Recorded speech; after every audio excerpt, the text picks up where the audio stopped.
പ്രിയപ്പെട്ട വിദ്യാർത്ഥികളെ നമസ്കാരം. ശ്രീനാരായണ ഗുരു ഓപ്പൺ യൂണിവേഴ്സിറ്റിയുടെ MA മലയാളം 4ാം സെമസ്റ്ററിലെ ദൃശ്യകലാ സാഹിത്യത്തിൻ്റെ ഒരു മുൻവർഷത്തെ ചോദ്യപേപ്പറാണ് നമ്മൾ ചർച്ച ചെയ്തുകൊണ്ടിരുന്നത്. ഇന്ന് അതിൻ്റെ അടുത്ത ക്ലാസ് നമുക്ക് കാണാം. ഒരു പുറത്തിൽ ഉത്തരമെഴുതേണ്ട ചോദ്യങ്ങളാണ് നോക്കുന്നത്. ജനതയുടെ സംസ്കാരത്തിൻ്റെ തായ്വേരുകൾ കണ്ടെത്താൻ കഴിയുന്നത് അവിടുത്തെ നാടൻ കലകളിലാണ് എന്ന് പറയുന്നത് എന്തുകൊണ്ട്?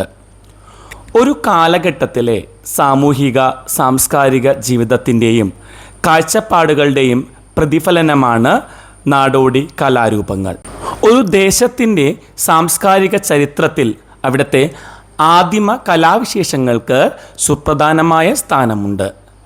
ജനസാമാന്യത്തിൻ്റെ ജീവിത പ്രതിഫലനമാണ് അതാതിടത്തെ കലകളിൽ സ്ഫുരിക്കുന്നത്. നാടോടി കലകളിൽ ജീവിതവും കലയും ഒന്നാണ്. നാടോടി കലകളിൽ ജീവിതവും കലയും ഒന്നാണ്.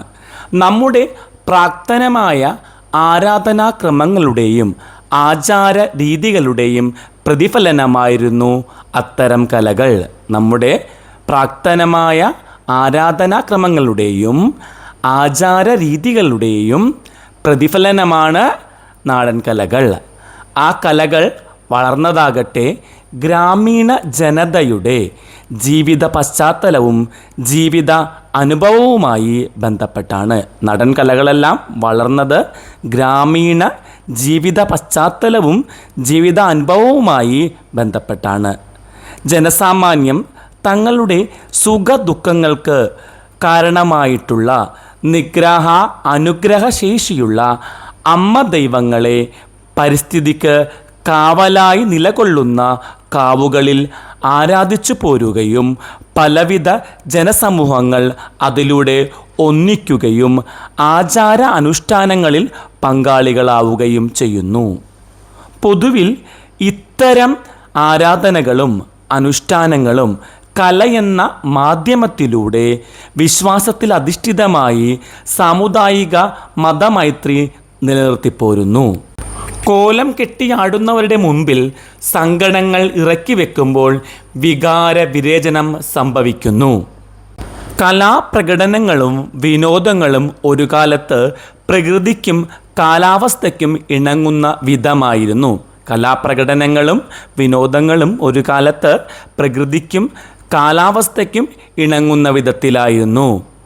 വിവിധ ഇനം ചെണ്ടകൾ, ഉടുക്ക്, തപ്പ്, തുടി, പറ, തകിൽ തുടങ്ങിയവ, മുളന്തണ്ടുകൊണ്ടുള്ള പലവിധം കുഴലുകൾ, മൺകുടം, ഓട്ടുകിണ്ണം തുടങ്ങിയവയും ഇത്തരത്തിൽ പ്രകൃതിയോടിണങ്ങിയ വാദ്യങ്ങൾ തന്നെയാണ്. പ്രാദേശിക സംസ്കാരം നാടോടി കലകളുടെ മുഖ്യ സവിശേഷതയാണ്. പ്രാദേശിക സംസ്കാരം നാടോടി കലകളുടെ മുഖ്യ സവിശേഷതയാണ്. കാർഷിക വൃത്തിയുമായി ബന്ധപ്പെട്ടുള്ളതാണ് മിക്ക നാടൻ കലകളും. പഴയ കാലത്തെ വിവിധ സമുദായക്കാരുടെ കുലത്തൊഴിലുകളാണ് കലാപ്രകടനമായി പരിവർത്തനം ചെയ്യപ്പെട്ടത്.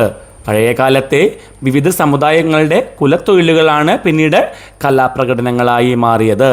സർപ്പാരാധനയും അമ്മ ദൈവ ആരാധനയും അനുഷ്ഠിക്കുന്നതായി കാവുകളോടനുബന്ധിച്ച് പലതരം ചടങ്ങുകളാണ് പ്രാചീനമായ കാലഘട്ടത്തിലുണ്ടായത്. കാർഷിക വൃത്തിയിൽ ഏർപ്പെട്ട ജനതയ്ക്ക് വിളവെടുപ്പുമായും അതിനോട് ബന്ധപ്പെട്ട പ്രവൃത്തികൾക്കുമായും ചില ആചാര അനുഷ്ഠാനങ്ങളും ഉണ്ടായിരുന്നു.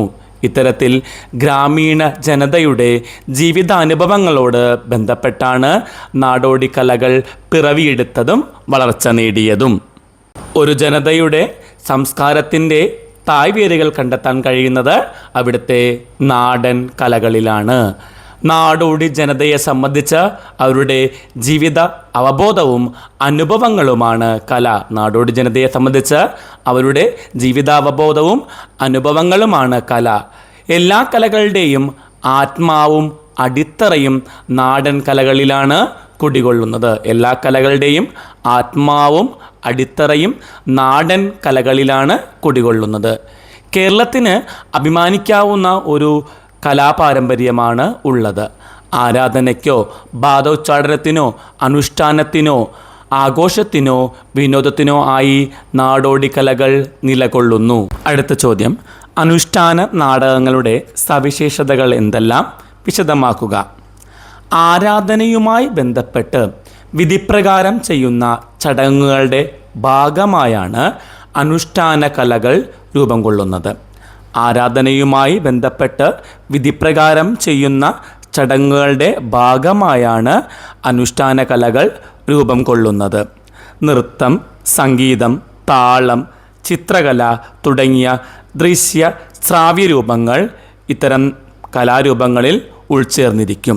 ജീവിത സാഹചര്യങ്ങൾക്കനുസൃതമായി സമൂഹത്തിൻ്റെ ചിന്തകളിലും പ്രവൃത്തികളിലും കർശനമായ ചില നിഷ്ഠകളും നിയന്ത്രണങ്ങളും അനുവർത്തിക്കേണ്ടതുണ്ട്. അത്തരത്തിലുള്ള നടപടികളാണ് അനുഷ്ഠാനം എന്നത്. പ്രാചീന ജനതയുടെ വിവിധങ്ങളായ ജീവിതചര്യകളോടെല്ലാം അനുഷ്ഠാനം ബന്ധപ്പെട്ടിട്ടുണ്ട്. കലകളുമായി ഇതിന് ഇഴപിരിയാത്ത ബന്ധമാണുള്ളത്. എല്ലാ കലകളിലും മിതമായ തോതിലെങ്കിലും ഇതിൻ്റെ അംശം കാണാൻ സാധിക്കും. അനുഷ്ഠാനാംശം ഏറി നിൽക്കുന്ന കലാവിശേഷങ്ങളാണ് അനുഷ്ഠാന കലകൾ. ഇഷ്ടദേവതാ പ്രീണനത്തിനായും രോഗമുക്തിക്കായും ഐശ്വര്യ സമൃദ്ധിക്കായും സന്താനഭാഗ്യത്തിനായും മറ്റുമാണ് ഇത്തരം കലകൾ അനുഷ്ഠിക്കുന്നത്. അനുഷ്ഠാനപരമായ രംഗകലകൾക്ക് ദൃശ്യാംശം എന്ന പോലെ വാഗ്മയാംശവും ഉണ്ടായിരിക്കും. അനുഷ്ഠാനപരമായ രംഗകലകൾക്ക് ദൃശ്യാംശം എന്നതുപോലെ തന്നെ വാഗ്മയാംശവും ഉണ്ടായിരിക്കും. അനുഷ്ഠാനം എന്ന ക്രിയാംശം ഇത്തരം കലകളുടെ അവതരണത്തിൽ ഒഴിച്ചുകൂടാനാകാത്തതാണ്. കാളിയൂട്ട്, മുടിയേറ്റ്, കോലംതുള്ളൽ, സർപ്പം തുള്ളൽ, കാളിത്തീയാട്ട്, തെയ്യാട്ടം, തിറയാട്ടം, പടയണി, പൂരക്കളി തുടങ്ങിയവയെല്ലാം അനുഷ്ഠാന കലകളാണ്. അനുഷ്ഠാന രംഗകലകളിൽ മിക്കതിനും വാദ്യമേളങ്ങൾ ഉപയോഗിക്കുന്നുണ്ട്. ജാതി വർഗ പാരമ്പര്യവും ഇതിൻ്റെ സവിശേഷതയാണ്. സമൂഹത്തെ ഏകതയിലേക്ക് നയിക്കാനും ക്രമീകരിക്കാനും അനുഷ്ഠാന കലകൾ സഹായകമാണ്. ഒന്നുകൂടി പറയാം. മുടിയേറ്റ്, കാളിയൂട്ട്, കോലം തുള്ളൽ, സർപ്പം തുള്ളൽ, കാളിത്തീയാട്ട്, തെയ്യാട്ടം, തിറയാട്ടം, പടയണി, പൂരക്കളി തുടങ്ങിയവയെല്ലാം അനുഷ്ഠാന കലകളാണ്. അനുഷ്ഠാന രംഗകലകളിൽ മിക്കതിനും വാദ്യമേളങ്ങൾ ഉപയോഗിക്കുന്നു. ജാതി വർഗ പാരമ്പര്യവും ഇതിൻ്റെ സവിശേഷതയാണ്. സമൂഹത്തെ ഏകതയിലേക്ക് നയിക്കാനും ക്രമീകരിക്കാനും അനുഷ്ഠാന കലകൾ സഹായിക്കുന്നു. അനുഷ്ഠാന നാടകങ്ങളുടെ പ്രധാനപ്പെട്ട സവിശേഷതകൾ നോക്കാം. വിശ്വാസവും ഭക്തിയും. ഈ നാടകങ്ങളുടെ ഏറ്റവും പ്രധാനപ്പെട്ട ഘടകം ശക്തമായ ഈശ്വരവിശ്വാസമാണ്. രോഗബാധകളിൽ നിന്നുള്ള മുക്തി, നല്ല വിളവെടുപ്പ്, നാടിൻ്റെ ഐശ്വര്യം എന്നിവയ്ക്കായി ദൈവത്തിന് സമർപ്പിക്കുന്ന വഴിപാടുകളായാണ് ഇവ അവതരിപ്പിക്കുന്നത്. മുടിയേറ്റ് ഉദാഹരണമാണ്. അലിഖിതമായ സംഭാഷണങ്ങളും വായ്ത്താരികളും. ആധുനിക നാടകങ്ങളെപ്പോലെ എഴുതപ്പെട്ട ഒരു നിശ്ചിത കഥ പലപ്പോഴും ഈ നാടകങ്ങൾക്ക് ഉണ്ടാകാറില്ല. തലമുറകളായി കൈമാറി വന്ന കഥാതന്തുവിനെ അടിസ്ഥാനമാക്കി അവതാരകൻ സന്ദർഭാനുസരണം സംഭാഷണങ്ങൾ രൂപപ്പെടുത്തുകയാണ് ചെയ്യുന്നത്. ഒരു എഴുതി തയ്യാറാക്കിയ ഒരു കഥാരൂപം ഇതിനുണ്ടാവുകയില്ല. തലമുറകളായി കൈമാറി വന്ന കഥാതന്തുവിനെയാണ് ഇവർ അവതരിപ്പിക്കുന്നത്. സന്ദർഭാനുസരണം സംഭാഷണങ്ങൾ രൂപപ്പെടുത്തുകയാണ് ചെയ്യുന്നത്. പാട്ടുകളും വായ്ത്താരികളും ഇതിൽ പ്രധാനമായ പങ്കുവഹിക്കുന്നുണ്ട്. തനതായ രംഗവേദി. ഇവയ്ക്ക് പ്രത്യേകമായി കെട്ടിയുണ്ടാക്കിയ അടച്ചുപൂട്ടിയ സ്റ്റേജുകൾ ആവശ്യമില്ല. കാവുകൾ, ക്ഷേത്രമുറ്റങ്ങൾ അല്ലെങ്കിൽ നാട്ടിടവഴികൾ എന്നിവയിലെല്ലാമാണ് ഈ കലകൾ അവതരിപ്പിക്കുന്നത്. കാണികളും നടന്മാരും തമ്മിൽ കൃത്യമായ അകലം ഉണ്ടായിരിക്കുകയില്ല. പലപ്പോഴും കാണികൾക്കിടയിലൂടെയാണ് കഥാപാത്രങ്ങൾ കടന്നു വരുന്നത്. പ്രകൃതിദത്തമായ അണിയറയും ചമയങ്ങളും. പ്രകൃതിയിൽ നിന്ന് നേരിട്ട് ലഭിക്കുന്ന വസ്തുക്കളാണ് ചമയങ്ങൾക്കായി ഉപയോഗിക്കുന്നത്. മരപ്പട്ട, കുരുത്തോല, പാള, അരിച്ചാന്ത്, കരി, മനയോല തുടങ്ങിയവ ഇതിനുപയോഗിക്കുന്നു. ഇവ ഉപയോഗിച്ച് തന്നെയാണ് വലിയ കിരീടങ്ങളും മുഖത്തെഴുത്തുമെല്ലാം നടത്തുന്നത്. കഥാപാത്രങ്ങൾക്ക് മനുഷ്യന് അതീതമായ ഒരു ഭാവം നൽകുന്നു.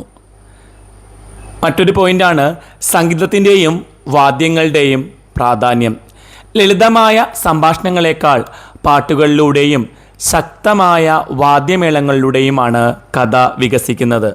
ചെണ്ട, ഇലത്താളം, തുടി, കുറുംകുഴൽ തുടങ്ങിയ വാദ്യങ്ങളുടെ താളം നടന്മാരിൽ ആവേശമുണർത്താനും പരകായ പ്രവേശം അല്ലെങ്കിൽ വെളിപാട്, തുള്ളൽ പോലുള്ള അവസ്ഥ കാണികളിൽ ഭയഭക്തി ബഹുമാനങ്ങൾ നിറയ്ക്കാനും സഹായിക്കുന്നുണ്ട്.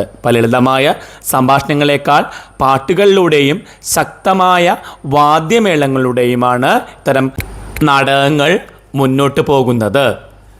പുരാണ ഐതിഹ്യ കഥകൾ. ഭദ്രകാളിയും ദാരികനും തമ്മിലുള്ള യുദ്ധം, അത് മുടിയേറ്റിൽ നമുക്ക് കാണാൻ സാധിക്കും. അതുമല്ലെങ്കിൽ പ്രാദേശിക ദേവതകളുടെ കഥകൾ, പുരാണ ഐതിഹ്യ സംഭവങ്ങളാണ് ഇത്തരം നാടകങ്ങളുടെ പ്രമേയമായി മാറുന്നത്. ഭദ്രകാളിയും ദാരികനും തമ്മിലുള്ള യുദ്ധമാണ് മുടിയേറ്റിൽ കാണുന്നത്. അതുമല്ലെങ്കിൽ പ്രാദേശിക ദേവതകളുടെ കഥകൾ, പുരാണ ഐതിഹ്യ സംഭവങ്ങളാണ് ഈ നാടകങ്ങൾക്കുള്ള പ്രമേയമായി സ്വീകരിക്കുന്നത്. തിന്മയ്ക്കുമേൽ നന്മ നേടുന്ന വിജയമാണ് ഇതിലൂടെ എപ്പോഴും ദൃശ്യവൽക്കരിക്കുന്നത് എന്ന് കാണാം. തിന്മയ്ക്കുമേൽ നന്മയുടെ വിജയം. സാധാരണ നാടകങ്ങളിൽ നടൻ കഥാപാത്രമായി അഭിനയിക്കുകയാണ് ചെയ്യുന്നത്. എന്നാൽ അനുഷ്ഠാന നാടകങ്ങളിൽ ആചാരങ്ങളുടെ ക്ലൈമാക്സിൽ നടൻ ആ ദൈവമായി മാറുകയാണ് എന്നാണ് വിശ്വാസം. അതുകൊണ്ടാണ് ഇവ കേവലമൊരു കല എന്നതിനപ്പുറം ഒരു ജനതയുടെ പവിത്രമായ അനുഷ്ഠാനമായി മാറുന്നത്. അടുത്ത ചോദ്യം. പ്രാചീന കാലത്ത് തമിഴകത്തിന് വികസിതമായ അവതരണ പാരമ്പര്യമുണ്ടായിരുന്നുവെന്ന് ചിലപ്പതികാരം നൽകുന്ന തെളിവുകൾ എന്തെല്ലാമാണ്? പ്രാചീന കാലത്ത് തന്നെ തമിഴകത്തിന് വികസിതമായ ഒരു അവതരണ പാരമ്പര്യമുണ്ടായിരുന്നു. ചിലപ്പതികാരത്തിൽ പല പ്രകാരത്തിലുള്ള അവതരണങ്ങളെപ്പറ്റി ധാരാളം സൂചനകളുണ്ട്. ഇന്ദ്രോത്സവത്തിന് അരങ്ങേറുന്ന 11 തരം കൂത്തുകളെപ്പറ്റിയും മറ്റനേകം കലാരൂപങ്ങളെപ്പറ്റിയും ചിലപ്പതികാരത്തിൽ പറയുന്നുണ്ട്. അപ്പം ഇന്ദ്രോത്സവത്തിന് അരങ്ങേറുന്ന 11 തരം കൂത്തുകൾ, അതുപോലെ മറ്റനേകം കലാരൂപങ്ങളെക്കുറിച്ചും ചിലപ്പതികാരത്തിൽ സൂചനകളുണ്ട്. സംസ്കൃത നാടകാഭിനയത്തെ സൂചിപ്പിക്കുന്ന അരിയക്കൂത്ത് അതിലൊന്നാണ്. സംസ്കൃത നാടക അവതരണത്തെ സൂചിപ്പിക്കുന്ന ആര്യക്കൂത്ത് അതിലൊന്നാണ്. ചിലപ്പതികാരത്തിൻ്റെ 3-ാം അധ്യായമായ അരങ്ങേറ്റ ഗാഥയിൽ രംഗവേദി, രംഗാലങ്കാരങ്ങൾ, സംഗീത നൃത്തങ്ങളുടെ പങ്ക് എന്നിങ്ങനെ പലതിനെപ്പറ്റിയും വിശദ വിവരങ്ങളുണ്ട്. ചിലപ്പതികാരത്തിൻ്റെ 3-ാം അധ്യായത്തിൽ അരങ്ങേറ്റ ഗാഥയിലാണ് രംഗവേദി, അതുപോലെ രംഗാലങ്കാരങ്ങൾ, സംഗീത നൃത്തങ്ങളുടെ പങ്ക് എന്നതിനെക്കുറിച്ച് വിശദീകരിക്കുന്നുണ്ട്.